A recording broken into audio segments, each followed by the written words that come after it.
Hey there guys, my name is That Cracker HD, but you guys can call me Kevin.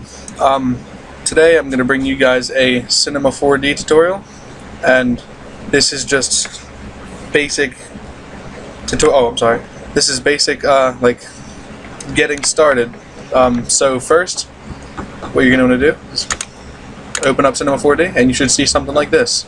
This is for R12 or R13, as you can see up here, but it's not too much different for R12. So let us get started. This is the basic layout for Cinema 4D, and as you see up here, I'm sure the first thing that catches your eye is this plane here. This is where your image would go, and up here are your tools, your rotating tool, your scale tool, your positioning tool. Don't know what those do, to be honest. This is your quick render tool, your render and your render settings, and these are all objects and things of that sort. So another thing you'll see is these four things. This is to move, as you saw there. I'm just going to go back. This one is to zoom in and out.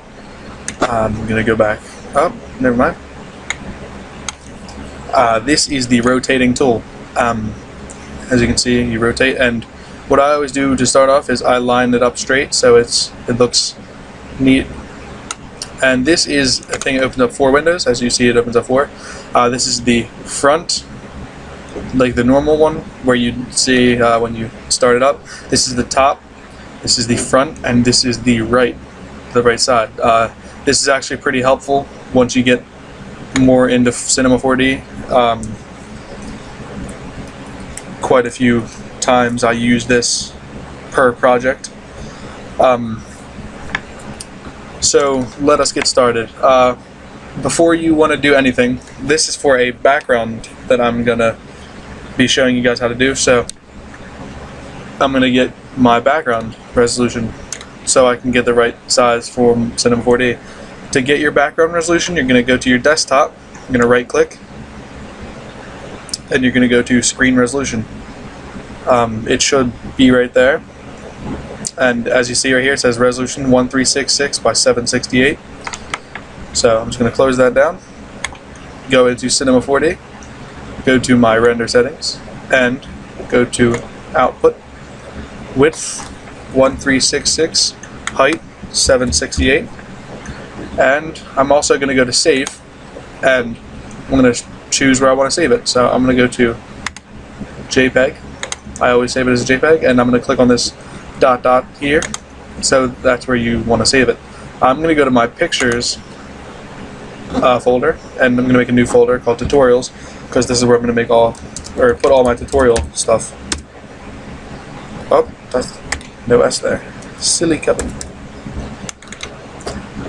And I'm going to name it Tutorial 1. And I'm just going to close that down, and now as you can see, these the ends are more out. So that is that. What I'm going to do now is I'm going to show you how to make a text. To make a text, you go up here to MoGraph, and you click on that. Oh, I'm sorry. MoGraph. And click on Mo Text. And what I always do is I always align middle. I just feel it looks better, or it works better than actually sliding it over. That's just my personal preference, though. I'm gonna make this say, make it say Cracker, and then just click off, and now it says Cracker. And for depth, that is how deep or how wide, I guess you could say it is.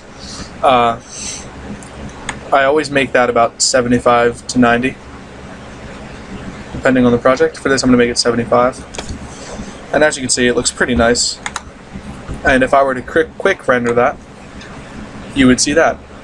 And that's pretty boring, so, you know, always fun to add new things. Another thing I'm going to show you now is how to add a floor to make it look more realistic. You could, if you have Cinema 4D R12, I don't remember if this option is available, but I know on Cinema 4D R13 you can click this button right here and it opens up a floor. Me personally, I do not use that. What I do is this cube here, I hold down the click on that and I go to plane, and then I just scale it up, because the floor you cannot scale, which is pretty silly. I'm gonna double click on that, name it floor, and that is good. I'm going to grab another one of them and I'm going to scale it up,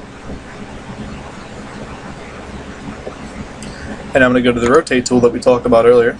I'm going to 90 degrees, rotate it 90 degrees rather, I'm sorry. Try to get it as close as I can. There we go, 90 degrees. And I'm just going to send it back.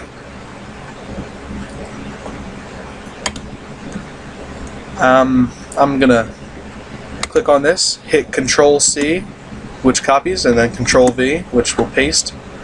So you can make another one for the walls. If I was you guys, I would make one of these without the text and just save that. It's just so every time you come in here you don't have to make it, unless you get a Lightroom, which I would very much suggest. If you guys want, just let me know and I'll put the download link for my Lightroom, but that's not important for beginners. I'm just going to go 90.4, it's not that big of a deal. I'm going to send that over, and then Control C, Control V once more, and now we have this wall. Well, there we go. And if I were to quick render it now, let me just move the text up because it's on the floor a bit. If I were to quick render, as you can see now, it looks like there's walls, and it looks pretty different considering how it was just black before. One last thing I'm going to show you guys in this tutorial is lighting. Once again, I don't know if this is for Cinema 4D R12. I'm not sure. I'm just going to use this. Go over to here to add light object. You're just going to click, and I'm going to bring it back. I'm going to send it up here, and it adds a light, obviously. But if I were to render it, it looks better now, in my opinion. So yeah, that is the basic tutorial for getting started in Cinema 4D. If you guys enjoyed this video, or if it helped you out at all, please leave a like and subscribe, and be sure to stay tuned for more Cinema 4D tutorials. And hope you guys have a wonderful day. See you guys around.